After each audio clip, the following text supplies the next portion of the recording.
ओम शांति। आज हम एक बहुत इम्पोर्टेंट अव्यक्त मुरली रिवाइज करने जा रहे हैं। मुरली का डेट है 19 जुलाई 1972 और हेडिंग है संगठन का महत्व तथा संगठन द्वारा सर्टिफिकेट। हम सब कोई ना कोई संगठन में जुड़े हुए हैं, लेकिन जहाँ तक इस ईश्वरीय संगठन का बात होती है तो हमारा यह संगठन कितना निराला, कितना अनोखी है। इसे कहा जाता है कि सारे विश्व में भारत की क्या विशेषता है कि विभिन्नता में एकता। ऐसे ही इस भारत में अनेक संगठन में इस संगठन का यह विशेषता है, वह भिन्नता है जो सारे विश्व में और कोई संगठन की नहीं है। यहाँ पर जो एकता की बात है, एक ही गति, एक ही रीति, एक ही नीति, सब कुछ एक ही है, जिसके कारण जो देखते हैं, जो सुनते हैं, वही वर्णन करते हैं कि यहाँ की हर एक आत्मा की चलना, बैठना, उठना सब कुछ एक है। तो आज बाबा ने इस संगठन शक्ति का महत्व को बताया है और इस संगठन को और दृढ़ता कैसे बनाए, बहुत सूक्ष्म सूक्ष्म बातों के ऊपर हमारा अटेंशन देना है। संगठन को और कैसे मजबूत बनाए, मतलब जो शिक्षा इतने अनकॉमन है और ना कोई संगठन में इसे मिल सकता है, ना इस टाइप का कोई शिक्षा और कहाँ दिया जाता है। तो बाबा प्रश्न पूछते हैं कि अपने आप को मोती व मणका समझते हो? जो मोती व मणके होते हैं उसका वैल्यू किस में होते हैं? जब माला में होता है उसका वैल्यू होता है, या जब अलग होता है उसका वैल्यू होता है? जब वो मोती व मणका माला में होता है, पिरोए हो होता है, तब उसका वैल्यू होती है, अलग होने से नहीं होती।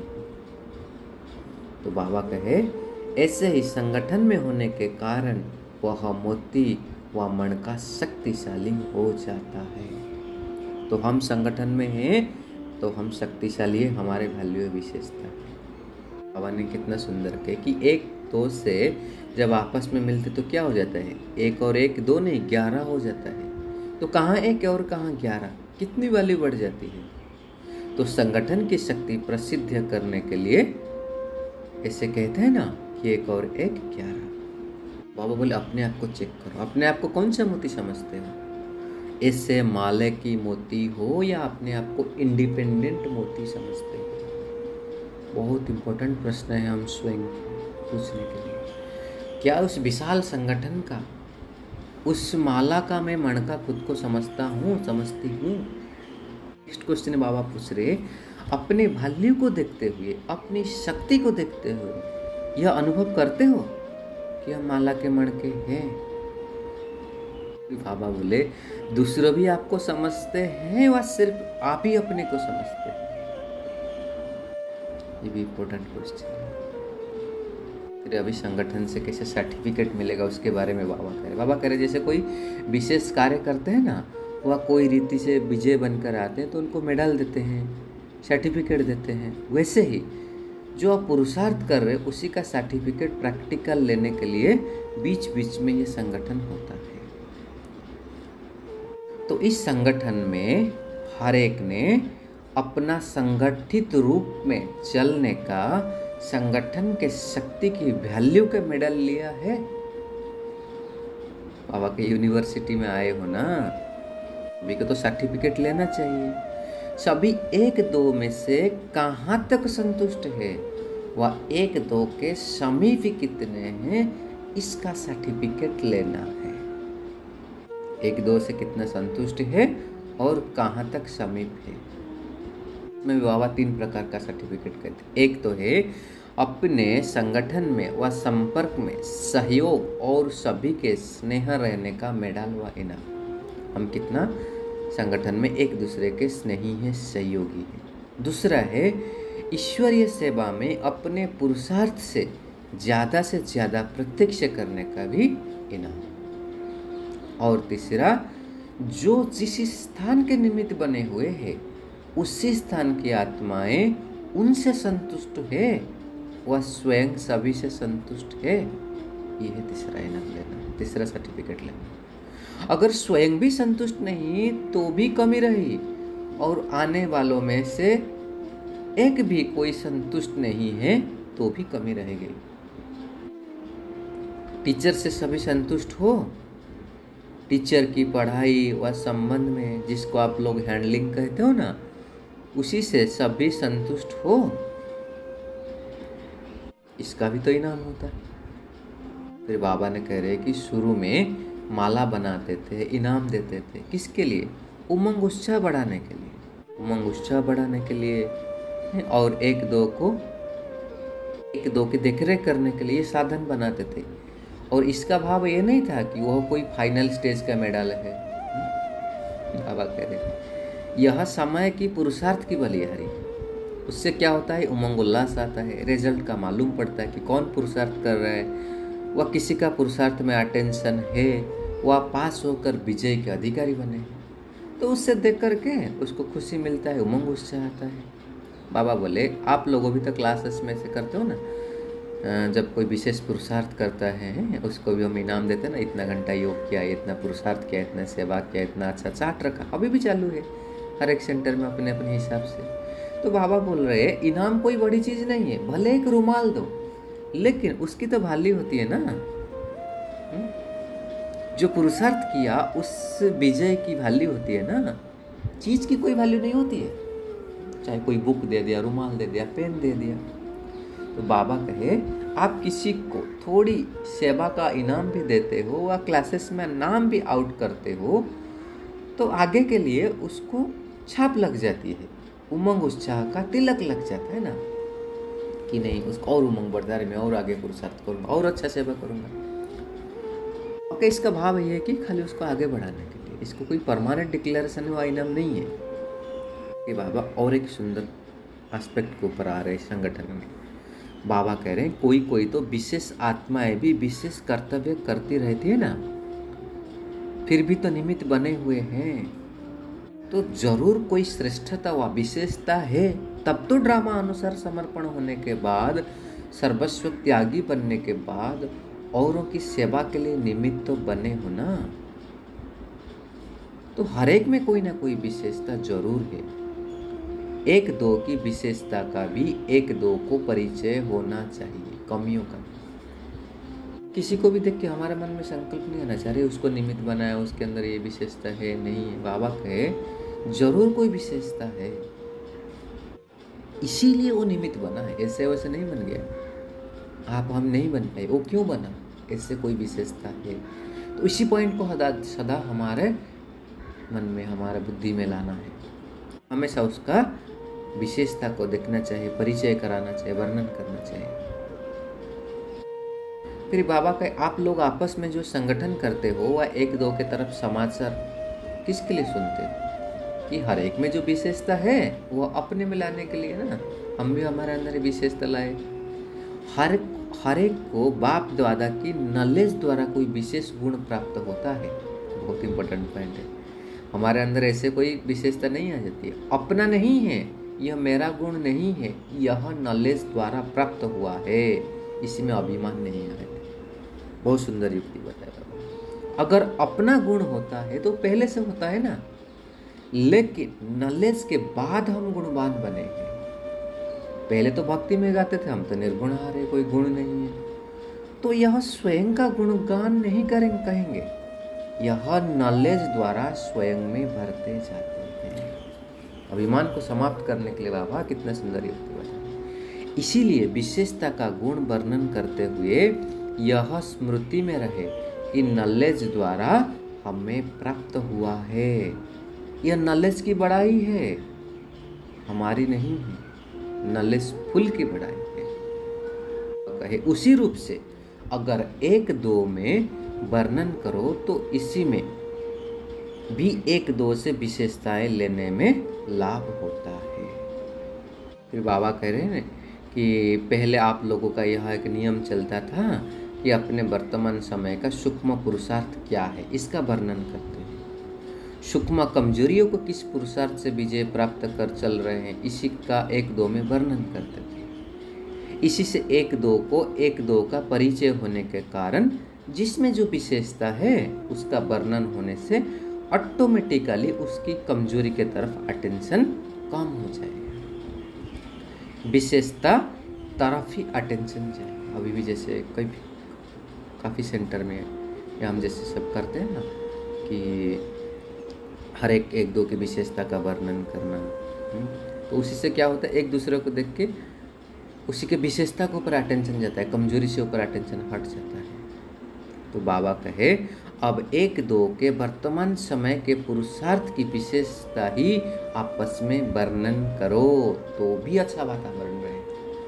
तो हम भी जब जहाँ जाते हैं पाठशाला में, सेंटर में, वहाँ 1-2 की विशेषता को वर्णन करें, उसी से क्या होगा, हेल्दी वातावरण, अच्छा वातावरण बनेगा। जब टॉपिक ही यह हो जाएगा तो और टॉपिक्स ऑटोमेटिकली निकल जाएगा, इसका ऐसे हो रहा है, ऐसे कर रहा है, ऐसे हो रहा है, ये सब हट जाएगा। तो यह आपस में मिलने का रूप होना चाहिए और हर एक की विशेषता अगर देखो तो बहुत अच्छी है। कहे ऐसे हो नहीं सकता है जो कोई समझे कि मेरे में कोई विशेषता नहीं है। इसी से सिद्ध यह होता है कि अपने आप को जानते हैं, स्वयं को भी, स्वयं के अंदर में भी जो विशेषता है उसको भी समझना चाहिए, दूसरों को भी देखना है, स्वयं का भी देखना है। बाबा कह रहे कि दृष्टि और वृत्ति ऐसी नेचुरल हो जानी चाहिए जैसे आप लोग दूसरे को मिसाल देते हो ना कि जैसे हंस होता है तो उसकी दृष्टि किस में जाएगी, कंकड़ को देखते हुए भी वह मोती को देखता रहे। इसी प्रकार नेचुरल दृष्टि व वृत्ति ऐसी होनी चाहिए कि किसी की कमजोरी व कोई भी बात सुनते हुए देखते हुए भी वह अंदर नहीं होनी जानी चाहिए। बहुत इंपॉर्टेंट पॉइंट, हमारी दृष्टि वृत्ति ऐसी बन जानी चाहिए, उसके कमजोरी के तरफ अटेंशन जरा भी ना जाए, उसकी विशेषता ही दिखाई दे।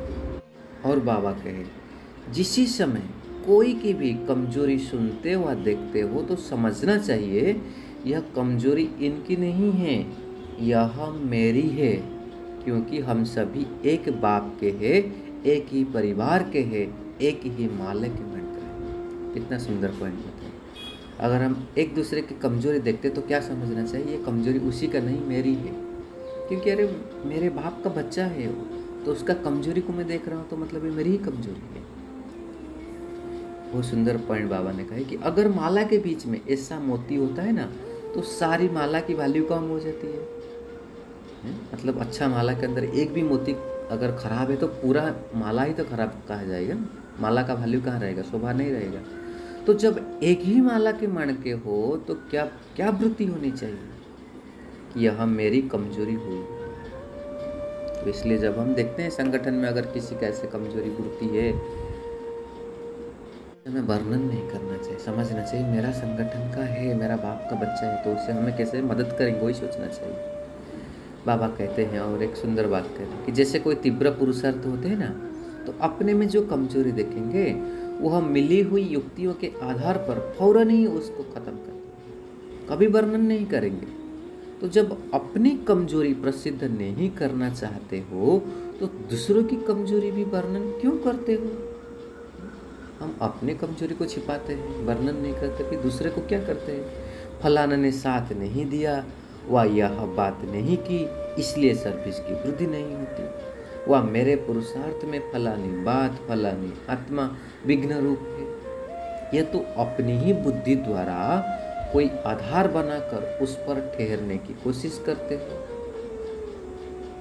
लेकिन वह आधार फाउंडेशन लेस है, इसलिए वह ठहरता नहीं है।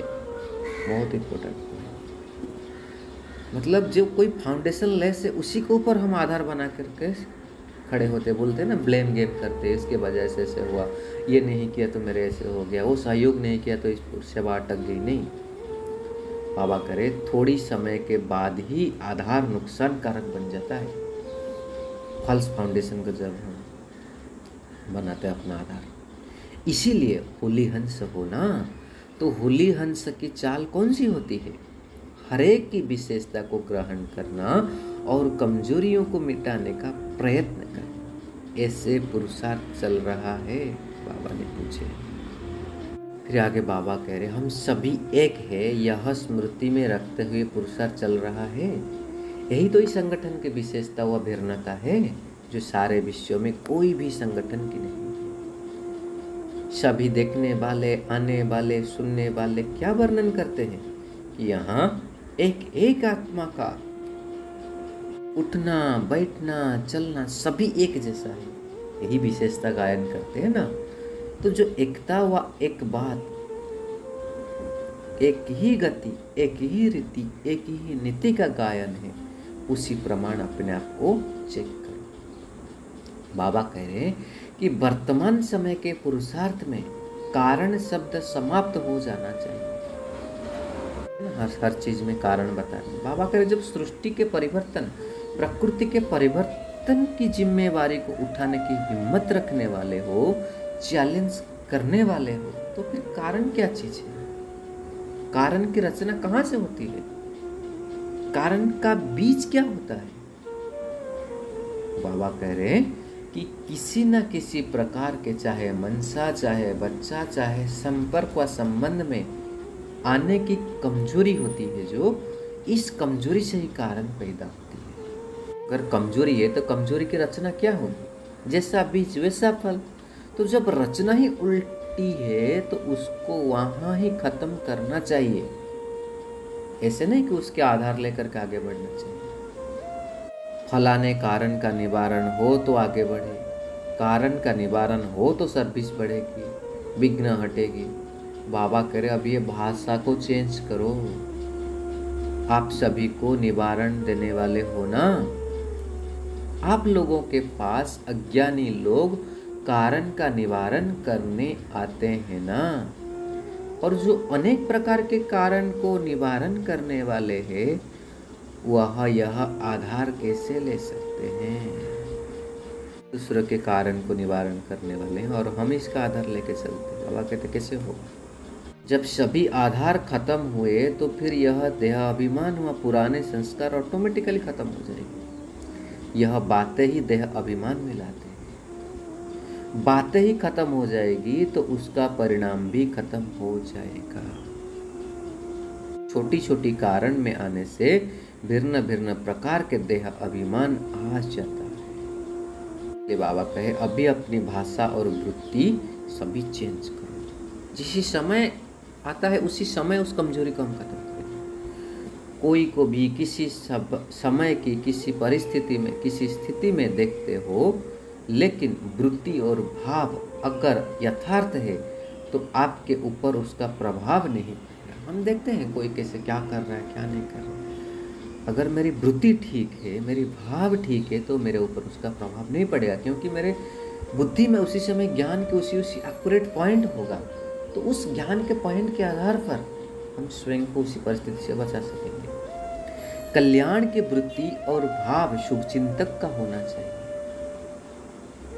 अगर यह वृत्ति और भाव सदा ठीक रखो तो फिर यह बातें ही नहीं होगी। क्या है? कल्याण की वृत्ति और शुभ चिंतक का भाव। कोई भी क्या भी करे, कोई आपके लिए विघ्न रूप भी बने, लेकिन आपका भाव ऐसे के ऊपर भी शुभ चिंतकपन का हो। इसको कहा जाता है तीव्र पुरुषार्थी व होली हंस। सुंदर में से जिसका आपके प्रति शुभ भाव है, उसके प्रति आप भी शुभ भावना रखो, तो क्या कोई बड़ी बात नहीं है। कमाल ऐसी करनी चाहिए जो गायन हो। अपकारी पर भी उपकार करने वालों का गायन होता है ना। उपकारी पर उपकार करना यह कोई बड़ी बात नहीं है। कोई बार बार गिराने की कोशिश करे, आपके मन को डगमग करे, फिर भी आपको उसके प्रति सदा शुभ चिंतक का अड़ल भाव हो, बात पर भाव बदल न जाए। क्या होना चाहिए? बात पर हमारी भाव नहीं बदले, सदा अटल भाव हो, तब कहेंगे होली हंस। फिर कोई बातें देखने ही नहीं आए, नहीं तो इसमें भी टाइम बहुत वेस्ट होता है। देखते हैं फिर मिटाते हैं। बाबा कहे बचपन में तो टाइम बहुत वेस्ट होती है ना, बच्चा टाइम वेस्ट करेगा तो कहेंगे बच्चा है, लेकिन समझदार अगर टाइम वेस्ट कर रहा है तो उसे क्या कहेंगे? छोटा बच्चा करेगा तो ठीक है, अगर समझदार कर रहा है तो बच्चे का वेस्ट टाइम नहीं फील होगा। उनका तो काम ही यह है, बच्चा करेगा तो लगेगा नहीं, लेकिन समझदार करेगा तो आप जिस सेवा के अर्थ निमित्त बने हुए हो वह स्टेज ही जगत माता की विश्व कल्याणकारी हो ना। हद का कल्याण करने वाले तो अनेक हैं, विश्व कल्याण की भावना की स्टेज है जगत माता। तो जगत माता की स्टेज पर होते अगर इन बातों में टाइम वेस्ट करेंगे तो क्या समझेंगे? इसलिए आज हमें स्वयं को इसी सोमवार में स्मृति में रखना है कि मैं विश्व कल्याणकारी जगत की माता हूँ। तो ना किसी के कमी कमजोरी को हम देखेंगे, ना उससे मन में धारण करेंगे, और जब ये स्मृति सदा रहेंगे हम किसी भी सहज ही कर सकते हैं। तो आज सारा दिन हम इसी सोमवार में रहेंगे और साथ साथ दूसरा सोमवार लेंगे, मैं होली हंस हूँ, सदा मोती चुभने वाले हंस हूँ।